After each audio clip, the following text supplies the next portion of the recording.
Regardez-moi ce cadre. Regardez-moi ce cadre, les amis. Yo, bienvenue sur Impère Digital. Petite vidéo aujourd'hui, les amis, pour vous faire visiter un coin de la Roumanie de Cluj que j'affectionne particulièrement. C'est cet endroit que vous voyez derrière moi. Alors en fait, c'est tout un complexe, c'est tout un resort. Il y a plusieurs parties. Il y a ici, vous avez un hôtel et là-dessous une piscine. Ici, vous avez encore une fois une autre partie de l'hôtel et là-bas un centre équestre. Ici, vous avez une maternelle. Tout ça, en fait, ce petit château là, en fait, c'est une maternelle et une crèche pour riches. On va y venir d'ici quelques instants. Mais voilà, c'est un endroit aussi un petit peu pour les enfin, là pour le coup, vous allez voir des gens bien habillés parce que c'est un endroit où il y a beaucoup de mariages. Mais aussi, on va en parler d'ici quelques instants. Du coup, oui, il y a des maisons qu'on ne voit pas mais qui sont sur la colline là-bas, qui ont vue sur la ville, qui coûtent très cher. Et les gens qui habitent là, du coup, vont au centre équestre et mettent leurs enfants dans cet établissement-là. Voilà, derrière la base, il y a un petit resto, vous voyez là, c'est écrit bistrot là. Là, une petite terrasse de fou, mais c'est pas la meilleure vue parce que derrière l'endroit un peu noir là que vous voyez pas, en fait, c'est une terrasse panoramique qui donne sur la ville. Et en plus de ça, vous avez en contrebas un autre restaurant avec, donc lui il fait des pizzas et avec juste en face un petit parc de jeux.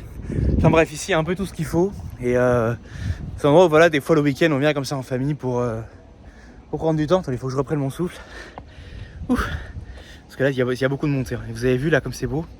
Et là tout en haut vous avez pareil un truc énorme. Je dirais que c'est une salle de réception. Enfin ce sont des salles de réception avec vue sur la ville, très belle hauteur sous plafond, très belle décoration. Et si vous venez ici en particulier en été, on n'est pas encore en été, je filme cette vidéo en mai. Mais si vous venez ici en mai ou en juin ou en juillet ou en août, vous allez avoir mariage sur mariage. Donc très beau temps, très beau cadre. Et où est-ce que je peux m'installer d'ailleurs pour vous offrir un cadre agréable, peut-être ici.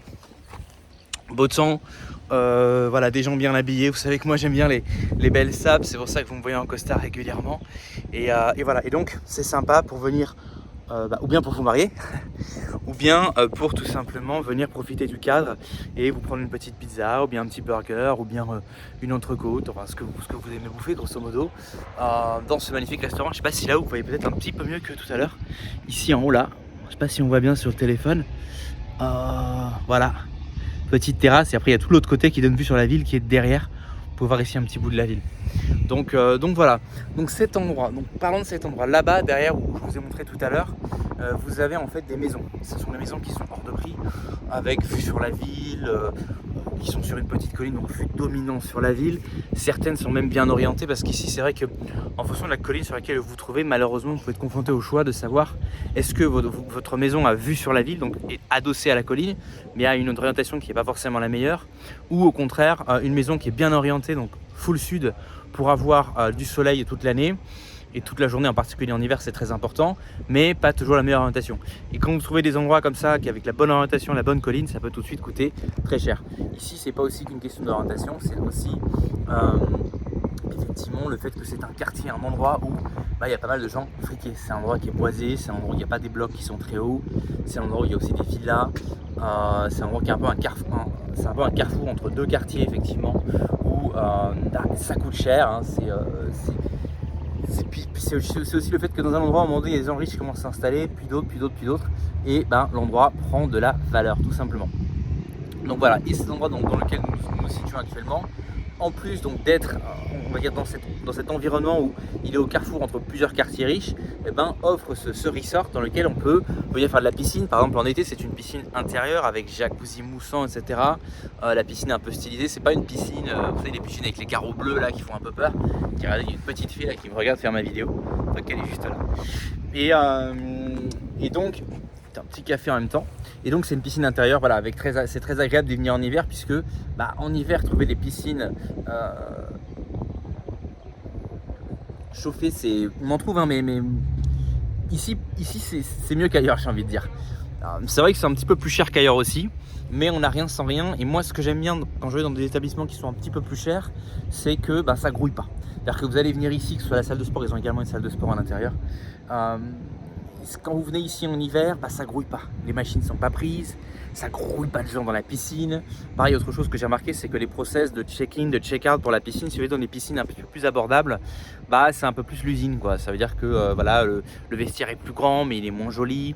On va vous forcer à porter un bonnet, on va vous casser les couilles. La personne à l'accueil n'est pas forcément aussi aimable. Alors que quand vous allez dans un endroit un petit peu plus huppé, forcément la personne à l'accueil est souriante. Nous, on allait à la piscine du Hilton aussi en ville qu'on aime bien. Et pareil, là, j'ai vraiment été surpris par l'accueil dans cet hôtel, quoi. Des gens bien habillés, des gens très aimables, qui vous font un grand sourire. Il nous est arrivé de sortir, ils avaient des cookies. Alors, je sais pas pourquoi ils avaient des cookies, mais ils avaient des cookies chauds qui sortaient de la cuisine. Ils nous ont fait avec les enfants, ils ont offert des cookies aux enfants. Enfin, c'est des gens qui sont vraiment très sympas. Il n'y a pas besoin de réserver, puisque forcément, comme c'est cher, il y a peu de gens. Donc, on peut y aller quand on veut. Et ici c'est un petit peu pareil, voilà, ça grouille pas de monde. Le processus pour check-in et check-out de la piscine est pas trop casse-couille. On vous saoule pas, il n'y a pas un mec pour checker si vous avez bien pris votre douche ou quoi. Bon, je sais qu'il y a des débiles qui vont dire tu prends pas de douche, mais c'est pas une question de ça, c'est que voilà, vous arrivez avec vos gosses et tout, il n'y a pas 150 personnes, il n'y a pas des gens qui vous checkent, on vous emmerde pas, vous payez, les vestiaires sont propres, il n'y a personne dedans, vous vous changez, vous allez à la piscine. Et pareil, ou bien il n'y a personne, ou bien les quelques personnes qui sont là sont des personnes de qualité. Vous n'allez pas tomber sur le gros beauf du coin, vous n'allez pas tomber sur un groupe de trous du cul qui font du bruit, etc. etc., etc. Donc ça c'est pour la piscine. En plus de ça, vous avez, comme je vous ai montré là, donc cet établissement scolaire, vous avez vu, ça ressemble pas, mais dessus, au début je pensais que c'était une salle de jeu, vous savez, c'est les salles de jeu où avec des trucs gonflables et tout. Et en fait non, il semble que ce soit une crèche maternelle, et donc à mon avis c'est pour les gens du coin qui n'ont pas envie de se taper tous les jours, d'aller jusqu'à la ville, parce que c'est vrai que pour aller jusqu'en ville depuis ici il y a une large voie, mais qui est toujours embouteillée le matin et le soir aux horaires de bureau. Donc pour les mamans qui bien sûr ne travaillent pas, eh bien elles viennent déposer leurs gamins là à bord de leur Mercedes GLE. Voilà.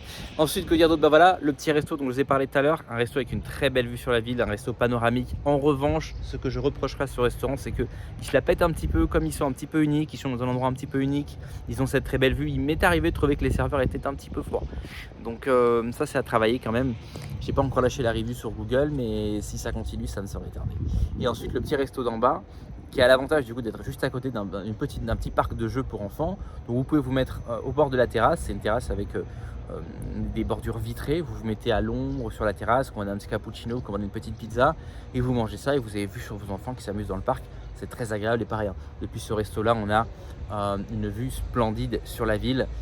Aujourd'hui, donc je vous ai dit, on file, on est fin mai, le soleil tape, il fait beau, mais en même temps on a une petite brise qui vient rafraîchir, c'est extrêmement agréable de venir là le week-end pour décompresser après une semaine de travail ou pour fumer un petit cigare ou quoi. D'ailleurs, il y a un malot truc qui a largué un cigare, c'est Trinidad, je crois, le cigare qu'il a largué, c'est un cigare assez cher.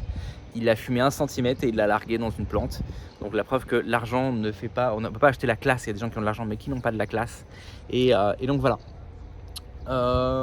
Ici on n'a pas parlé du centre équestre, donc effectivement des gens qui font du cheval en bas. Ça me fait penser que voilà, vous voyez, c'est aussi pour ça que ça coûte cher, parce que la personne elle habite dans ce quartier, elle met ses enfants ici, elle va au centre équestre. Vous vous doutez bien que si, d'une certaine manière, il y a les gens qui mettent leurs enfants au foot et il y a les gens qui mettent leurs enfants au cheval. Si votre enfant est au foot, il ne va pas fréquenter les mêmes personnes que si votre enfant est au cheval. Donc si vous voulez que vos enfants aient des bonnes fréquentations, il faut aussi réfléchir quant à l'endroit auquel vous allez le mettre au sport. Enfin, quel type d'activité vous voulez lui faire faire.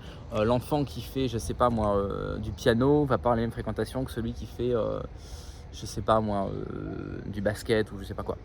J'ai rien contre le basket ou le foot, hein. Enfin si, j'aime pas le foot.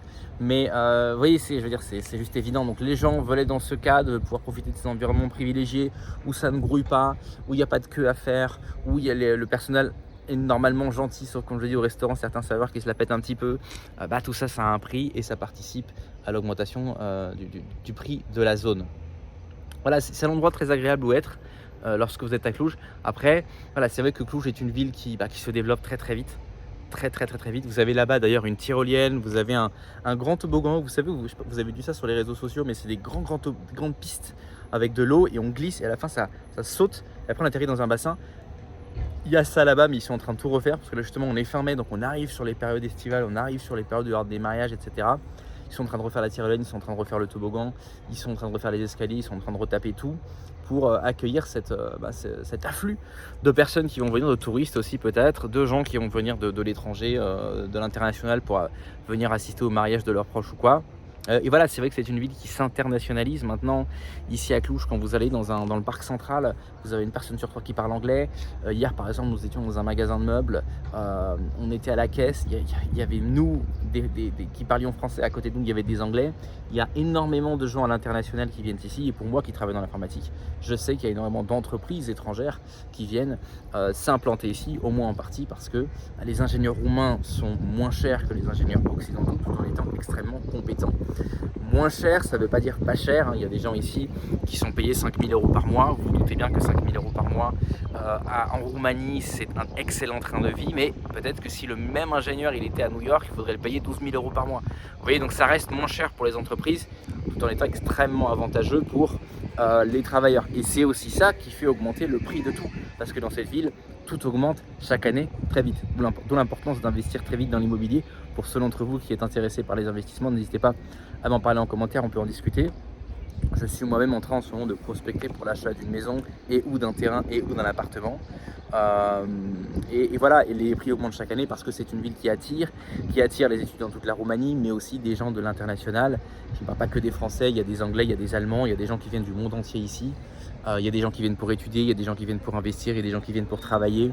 Et tout ça participe donc au développement, à l'essor de cette ville. Et c'est pour ça d'ailleurs que c'est ce dont je parle souvent, c'est toute la stratégie du géoarbitrage. C'est-à-dire que vous avez en ce moment donné, en ce moment quelque part une inefficience dans le marché, à savoir que vous avez un endroit qui est moins cher mais tout en étant mieux. Et ça c'est pas normal. Normalement, automatiquement quand un marché... Vous avez vu les gros chiens? Normalement lorsqu'un marché est efficient, et ben, les bons endroits sont chers et les endroits pas chers sont pas bien. Pourquoi? Très simplement parce que quand un endroit est bien et pas cher, bah, ça attire toute la plèbe. Et quand la plèbe débarque dans un endroit, et ben, oula, il y a une mouche. Et ben forcément il arrête d'être bien, c'est aussi simple que ça. Donc en ce moment il y a une inefficience dans le marché international, on va dire, où vous avez une ville qui est très attractive, très sécurisée, relativement belle, très propre, et où voilà, où il y a des opportunités économiques, etc. Ça a les avantages de l'Europe de l'Ouest sans en avoir les inconvénients. Ça reste moins cher, même si la ville de Cluj reste la ville la plus chère de Roumanie. Ce qui est intéressant d'ailleurs, parce que la Roumanie est un des rares pays au monde où la ville la plus chère n'est pas la capitale. C'est-à-dire qu'aujourd'hui, les salaires à Cluj, les prix à Cluj, l'immobilier à Cluj, les loyers à Cluj sont plus chers que dans la capitale. C'est une ville qui est plus chère que la capitale de la Roumanie. Voilà, tout simplement parce qu'elle attire. Mais du coup, elle attire. Pourquoi elle attire? Parce que comme je vous ai dit, les gens viennent, que ce soit de l'étranger, que ce soit parce que des amis les y invitent, ils voient, ils se disent wow, ici c'est vraiment bien et en plus c'est moins cher. Donc plutôt qu'être dans un pays d'Europe de l'Ouest où ils vont tout payer très cher, où il y a des taxes exorbitantes, où il y a de la criminalité, où il y a de plus en plus de saleté, où voilà, les taxes augmentent parce qu'il y a toujours plus de parasites à nourrir, ils décident de venir ici parce que ici déjà les taxes sont moins élevées et quand on paye des taxes ici, on sait c'est pourquoi. On sait que ça va pas être pour nourrir des gens qui veulent nous poignarder, ça va pas être pour nourrir des gens qui veulent qui nous haïssent, vous comprenez? Alors que moi ici, si je paye des impôts et qu'ils les utilisent pour faire une crèche, ils les utilisent pour retaper une route, quelque part je suis presque d'accord de payer des impôts, vous voyez? Donc il faut aussi admettre que c'est pas 45% d'impôts, c'est pas comme en France, quoi. Je veux dire, c'est quand même plus intéressant. Bref, tout ça fait que la ville prend de l'essor, la ville, encore aujourd'hui, il y a encore des opportunités, mais je pense que je peux me tromper parce qu'en fait, ça fait 10 ans que je pense ça et chaque année, je me trompe. Mais à chaque fois, je me dis, voilà, là, la ville a atteint son apogée, l'année prochaine, ça va s'arrêter. Et en fait, ça continue de se développer, ça continue. Depuis 5 ans, 6 ans, je me disais, c'est bon, la ville, moi, je suis arrivé il y a 10 ans, donc on est au bout de 5 ans, ça faisait déjà 5 ans que j'étais là. Je voyais déjà le progrès de la ville, je me disais, bon, c'est incroyable le progrès qui a été fait dans cette ville, ça va s'arrêter quoi, et ça s'arrête pas, ça ne s'arrête pas. Et donc voilà. Donc je pense quand même, mais je peux me tromper, que d'ici une dizaine d'années, le marché se sera stabilisé, à savoir que, entre guillemets, la ville aura atteint sa véritable valeur, donc les prix se seront, comment dirais-je, alignés avec la qualité de vie qu'on a ici, mais jusqu'à ce que l'inefficience du marché soit corrigée, eh bien, c'est toujours un bon plan de venir ici, d'investir ici, d'acheter ici, et pourquoi pas de vous expatrier ici. ou ailleurs en Europe de l'Est, hein, tout simplement. Toute l'Europe de l'Est est en plein essor et c'est pas pour rien. Voilà, chers amis, on arrive au terme de cette vidéo. Là, justement, on va au cheval, mais ma famille y est déjà. Donc je vais aller les rejoindre. Là, vous pouvez peut-être pas le voir, mais il y a des enfin, c'est pas très clair sur le téléphone, mais ici l'établissement est vraiment très beau. Peut-être que j'y montrerai tout à l'heure pour faire une vidéo, vous montrer la vue. Mais voilà, c'est très bel établissement avec, je sais pas, genre 10 mètres sous plafond, des gens très bien habillés. Moi, je suis un peu autiste, hein, j'aime ça, les belles robes, les beaux costumes. Donc ça donne une ambiance très, je sais pas, très aristocratique. Et en plus avec ce superbe soleil, quoi.